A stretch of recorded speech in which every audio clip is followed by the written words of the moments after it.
अच्छा जी नेक्स्ट है आपका diverticulum of GIT tract. Diverticulum का मतलब या डाइवर्टिकुला का मतलब होता है किसी चीज़ का बाहर की तरफ निकलना। पहले डाइवर्टिकुलम पे बात करें तो डाइवर्टिकुलम का मतलब ये होता है कि it is a blind pouch protruding from the alimentary tract that communicate with the lumen of the gut. यानी कि ऐसा स्ट्रक्चर आप ये देखें, यहाँ पे एक चीज़ की आउट पोचिंग हो जाना, बाहर की तरफ निकलना। ठीक है, तो मोस्ट ऑफ जो से स्ट्रक्चर्स होते हैं डाइवर्टिकुलम में, तो जो स्ट्रक्चर होता है वो इंटेस्टाइन के ल्यूमन से कनेक्ट होता है, लेकिन उसका वो कहाँ से होता है, इंटेस्टाइन की वाल से बाहर निकल रहा होता है। अब उसमें आपका एसोफेगस आ सकता है, स्टोमिक है, ड्यूडम है, कोलोन है। अब ये जितने भी स्ट्रक्चर्स होते हैं ना, ये एक्वायर्ड होते हैं, यानी कि बाय बर्थ नहीं हो सकता ये डाइवर्टिकुलम। ये मतलब कि आपके बर्थ के बाद ही हो सकते हैं। एंड आर टर्म्ड एज फास्ट डाइवर्टिकुलम। फास्ट डाइवर्टिकुलम क्यों कहते हैं, याद रखना है आपने कि ट्रू डाइवर्टिकुलम वो होता है जिसके अंदर आपकी सब म्यूकोजल लेयर्स इन्वॉल्व हो। म्यूकोजा, सब म्यूकोजा, मस्कुलरिस, सिरोसा, ये सारी हो। फॉर एग्जांपल मैकस डाइवर्टिकुलम जब नीचे पढ़ेंगे। फास्ट डाइवर्टिकुलम वो होता है जिसके अंदर आपका सिर्फ म्यूकोजा और सब म्यूकोजा ही बाहर की तरफ निकले, यानी कि बाहर की तरफ प्रोड्यूट करती हो।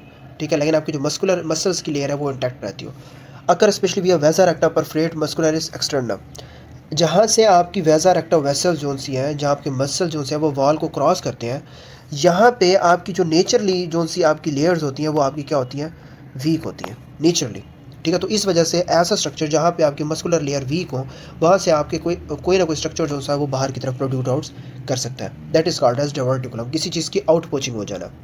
डाइवर्टिकुलोसिस क्या होता है, many false diverticula of the colon commonly sigmoid, यानी कि डाइवर्टिकुलोसिस के अंदर कोलोन में बहुत सारे ऐसे डाइवर्टिकुला होते हैं जो बाहर की तरफ निकले होते हैं।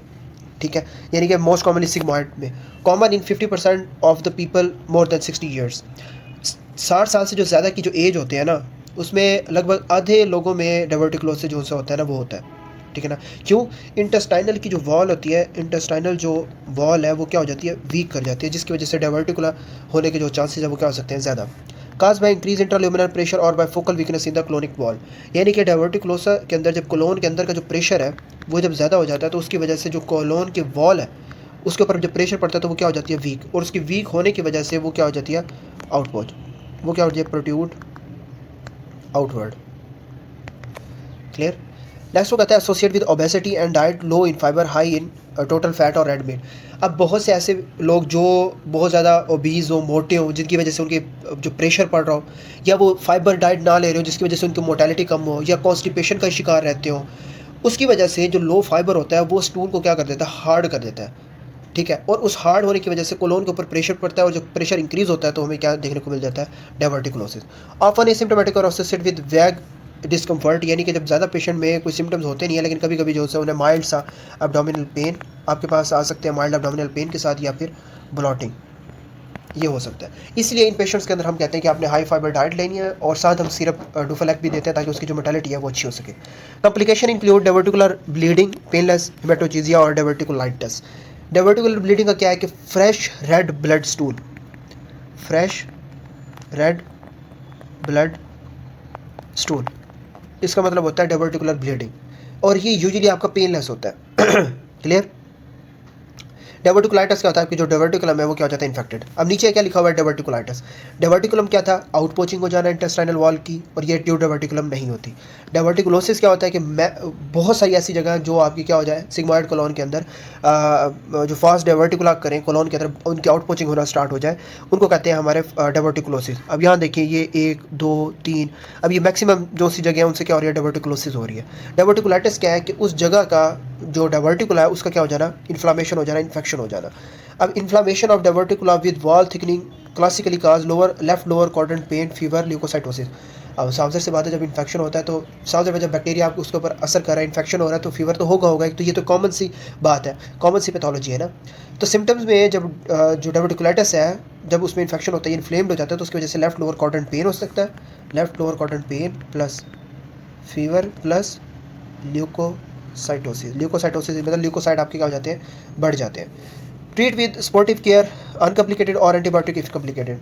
अगर फॉर एग्जांपल अनकम्प्लिकेटेड है तो आप उसको रेस्ट दे सकते हैं, फ्लूइड्स वगैरह आईवी फ्लूइड्स दे सकते हैं, बाउल रेस्ट दे सकते हैं, खाने पीने में थोड़ा एहतियात करें, थोड़ा थोड़ा खाएं, लेकिन अगर कम्प्लिकेटेड है तो आप एंटीबायोटिक से स्टार्ट कर सकते हैं। कम्प्लिकेशन क्या हो सकती है, एब्सेस, फिस्चुला। अब इतनी वो कैसे है कि पॉसिबल कम्प्लिकेशंस के अंदर एब्सेस है, यानी कि जो पस है वो ऐसे समझ लें जैसे पॉकेट नहीं होती, इस पॉकेट के अंदर पूरी आपकी पस भरी हो ऐसे, तो ऐसे पॉकेट लाइक जो है ना वो स्ट्रक्चर बन जाता है। फिस्चुला का क्या बनता है कि अगर आपकी मोर्टेलिटी कम है, कॉन्स्टिपेशन हो रही है, प्रेशर बिल्डअप हो रहा है, तो उसकी वजह से फिस्टुला फॉर्मेशन के चांसेस भी ज़्यादा हो सकते हैं, यानी कि एबनॉर्मल करेक्शन होना स्टार्ट हो जाता है। इसके अंदर आ जाता है आपका कोलोवेसिकल फिस्टुला या न्यू वेचोरिया, ये मेरे पहले भी वर्ड में से स्किप होता है, यानी कि कोलोन और ब्लेडर से जो कनेक्शन है ना वो हो जाता है, आपका कोलोन का और आपका जो ब्लेडर है उसका जो है वो कनेक्शन हो जाता है, और उसी की वजह से यूरिन में जो है वो गैस बबल्स जो है वो हमें देखने को मिलते हैं। Obstruction which is inflammatory stenosis, यानी कि जो इन्फ्लामेशन से जो कोलोन है वो क्या हो जाता है, आपका नैरो हो जाता है, और उसकी वजह से दोनों साइड पे जब प्रेशर पड़ रहा होता है तो आपका ल्यूमन क्या हो जाता है, ऑब्स्ट्रक्ट कर जाता है और प्रेशर बढ़ जाता है।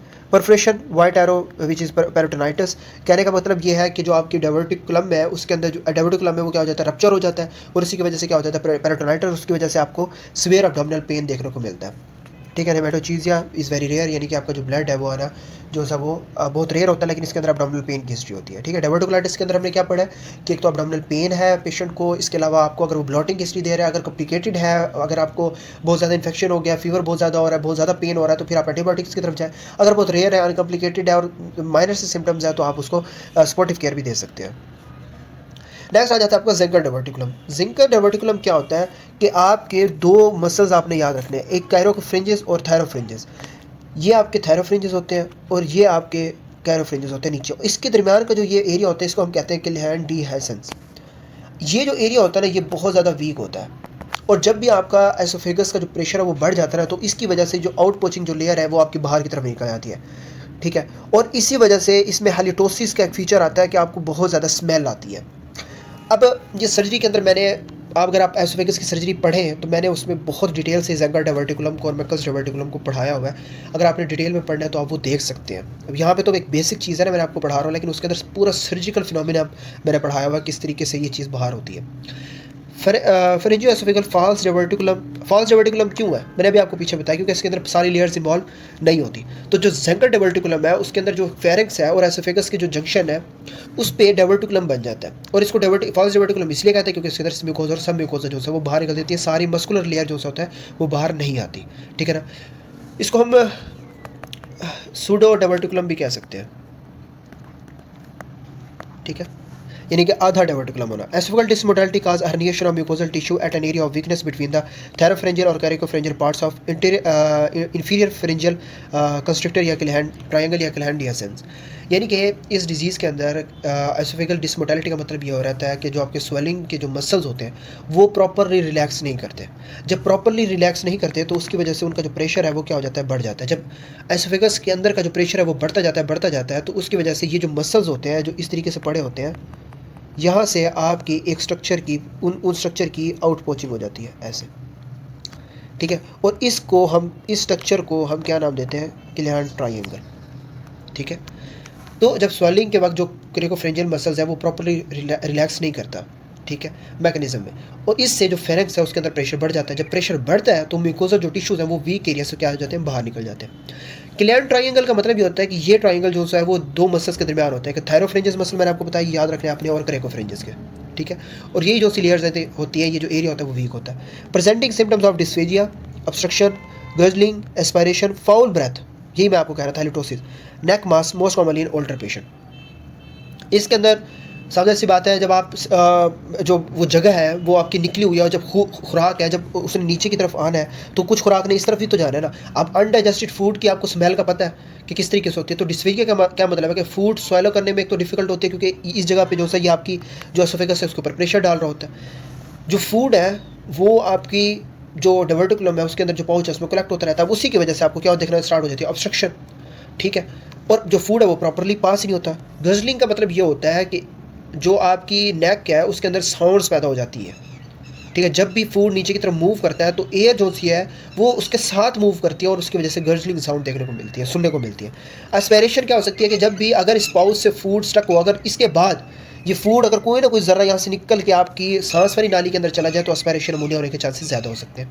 क्लियर। फाउल ब्रेथ का मतलब यह है कि फूड अनडाइजेस्टेड होते हैं तो उसकी वजह से आपको ज़्यादा जो है वो गंदी स्मेल आना स्टार्ट हो जाती है। और अच्छा, मज़े की बात यह है कि इस पेशेंट को खुद को स्मेल नहीं आ रही होती, लेकिन जो सामने वाला पेशेंट है उसको ज़्यादा स्मेल आ रही होती है। नेक मास ये होता है कि स्वेलिंग की वजह से हमें ऐसा फील होता है कि कहीं ना कहीं नेक स्वेलिंग जो है वो मज़ीद बढ़ती जा रही है नेक के अंदर। Most common in older males, मतलब ये होता है कि एज की वजह से जो एसोफेगल की जो मसल्स की कोऑर्डिनेशन है वो क्या हो जाती है, वीक हो जाती है, ठीक है ना। एजिंग की वजह से आपका इम्यून सिस्टम भी कंप्रोमाइज़ हो जाता है, आपकी मस्कुलर लेयर्स भी कंप्रोमाइज़ होती हैं, तो इसलिए मोस्ट कॉमनली जो ओल्ड एज पेशेंट है उसके अंदर ज़्यादा देखने के चांसेस होते हैं। अब आ जाते हैं Meckel's diverticulum, which is a true डिवर्टिकुलम।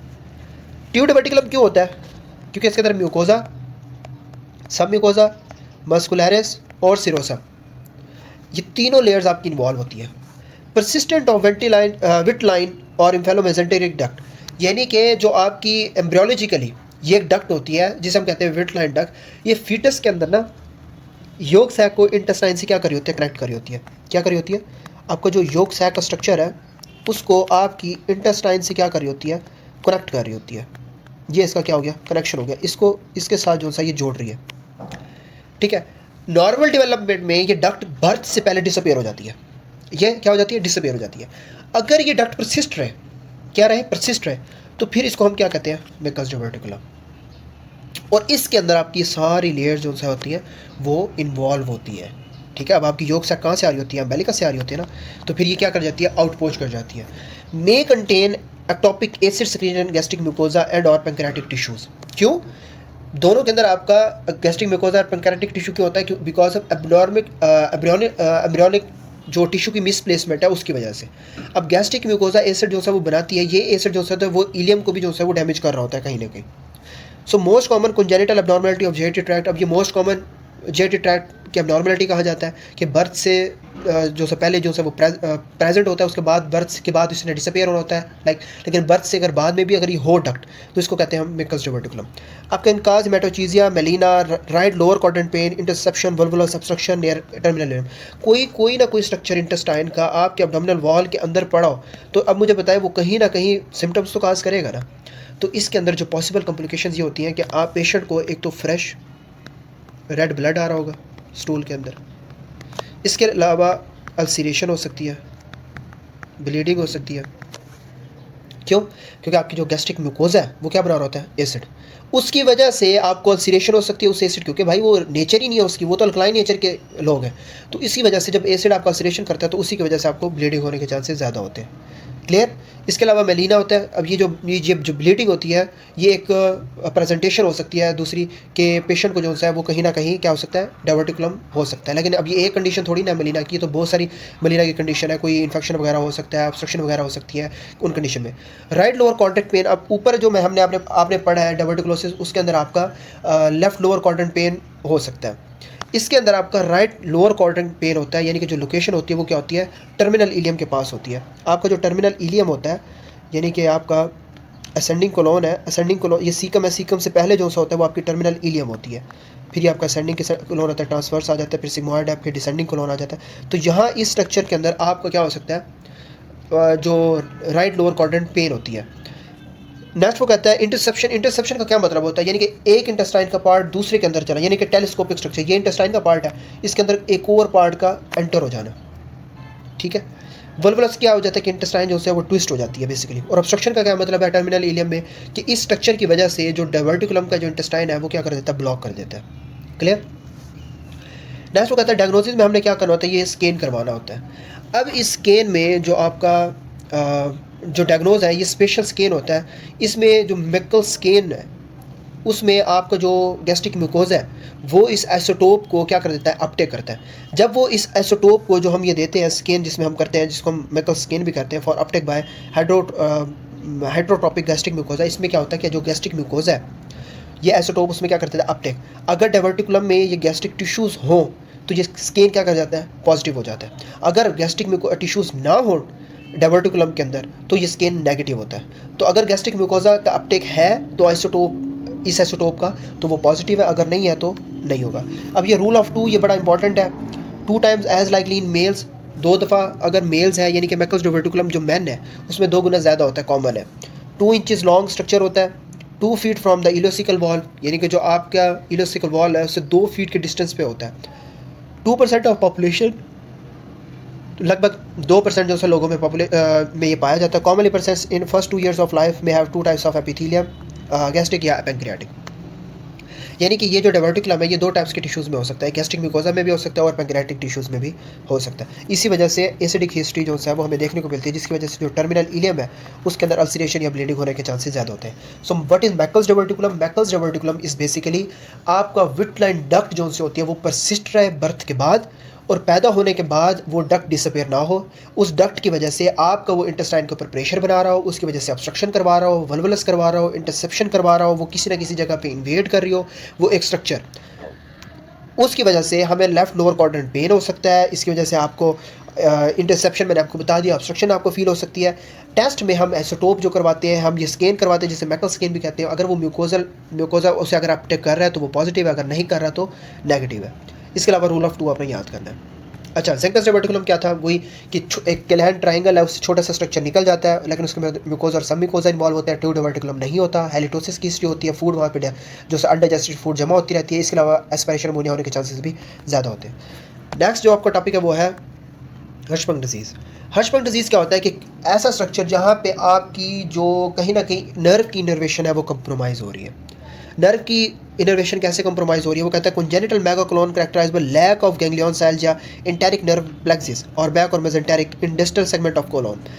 जहाँ पे आपकी नर्व इनर्वेशन कंप्रोमाइज़ हो रही है वहाँ पे आपको सही तरीके से सिग्नल नहीं मिल रहे, तो फूड पास होगी, आपको वो सोच आएगी कि यार मुझे स्टूल पास करना है, मुझे यहाँ पे मुझे इनवॉलंटरी एक्शन जो वॉलंटरी एक्शन है वो प्रोड्यूस करना है, नहीं होगा ना, तो उसकी वजह से वहाँ पे क्या हो जाएगी, आपको जो वो स्ट्रक्चर है वो क्या हो जाता है, मेगाकोलोन हो जाता है, मतलब कि जो कोलोन है वो बढ़ जाता है। तो इसके अंदर जो आपकी मेसेंटेरिक प्लेक्सिस या सबम्यूकोजल प्लेक्सिस है जिसे हम मेसेंटेरिक है, तो ये आपकी काम क्या कर रहे होते हैं, आपकी अगर एसोफेगस में है तो पेरिस्टाल्सिस का काम कर रहे होते हैं, और आपकी इंटेस्टाइन है तो वो आपके बोलस को या जो अंडे जो आपकी क्या कहते हैं बोलस कह रहा हूँ सॉरी, आपको जो फिकल है जो डेफिकेशन है उसके अंदर हेल्प आउट कर रही होती है इन अ वॉलंटरी कंट्रोल, जो आपके कंट्रोल में होता है। तो जो नर्व्स होती हैं वो आपकी इंटेस्टाइन को स्टिमुलेट कर रही होती है, मोटालिटी को जो है वो कंट्रोल कर रही होती है।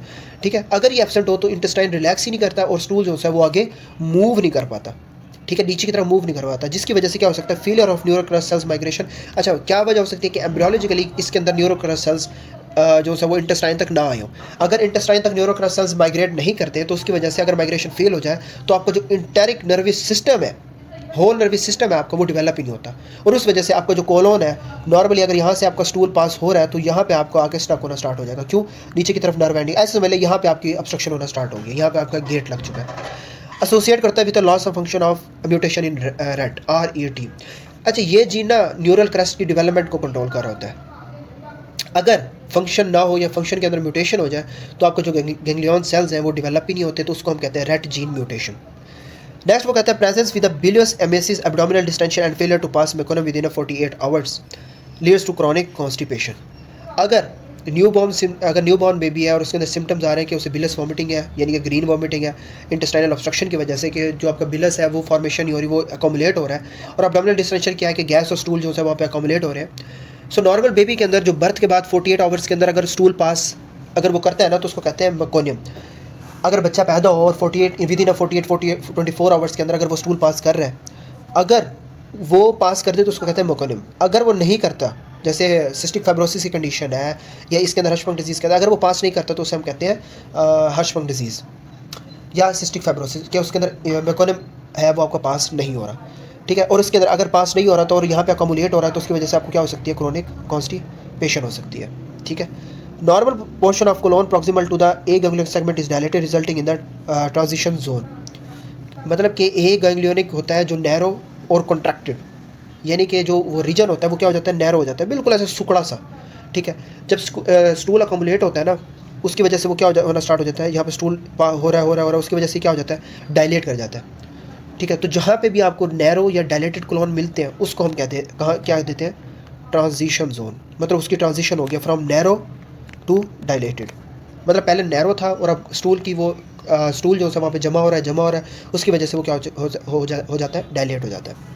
Risk with increase with down syndrome के पेशेंट में जो हर्शबर्ग डिजीज़ है वो ज़्यादा होती है, क्योंकि सिंड्रोमिक बीमारियाँ क्रोमोसोमल एबनॉर्मलिटी होती है, उसकी वजह से आपको प्रॉपरली वहाँ पे नर्व इनर्वेशन नहीं मिल सकती। Explosive expulsion to of faeces या squirt sign empty rectum on digital examination, यानी कि जब भी आप डिजिटल रेक्टल एग्जाम करते हैं तो रेक्टम जो है वो एम्प्टी होता है, आप कहते हैं यार यहाँ पे तो कुछ भी नहीं है। जब आप फिंगर रिमूव करते हैं तो आपको सडन स्टूल का एक्सप्लोजन देखने को मिलता है, मतलब सडन स्टूल आपका निकलता है। इसको कहते हैं स्कर्ट साइन। क्या कहते हैं? Squirt sign. Diagnose by absence of ganglionic cells और रेक्टल सक्शन बायोप्सी। जब भी आप, ये एक डेफिनेटिव डायग्नोसिस भी है कि जब भी आप रेक्टल सक्शन बायोप्सी करते हैं तो माइक्रोस्कोप के अंदर आपको गैंग्लियन सेल क्या मिलते हैं? एब्सेंट मिलते हैं। क्लियर? ट्रीटमेंट क्या है? रिसेक्शन। हम सारी बात, अब जब उस एरिया के अंदर आपकी नर्व की इनर्वेशन ही नहीं है, उसके अंदर आपके जो मेसेंटेरिक और बैग्स या मेसेंटेरिक प्लेक्सिस ही नहीं है, वो एरिया आपका सुकड़ चुका है, तो उसमें क्या है, उसने आपने कट कर देना और नीचे का जो एरिया उसको ऊपर के एरिया के साथ करेक्ट कर देना। ठीक है? यानी कि जो आपका गैंग्लियोनिक कॉलोन है या उसका जो सेगमेंट है उसको आपने क्या करना है? रिमूव कर देना।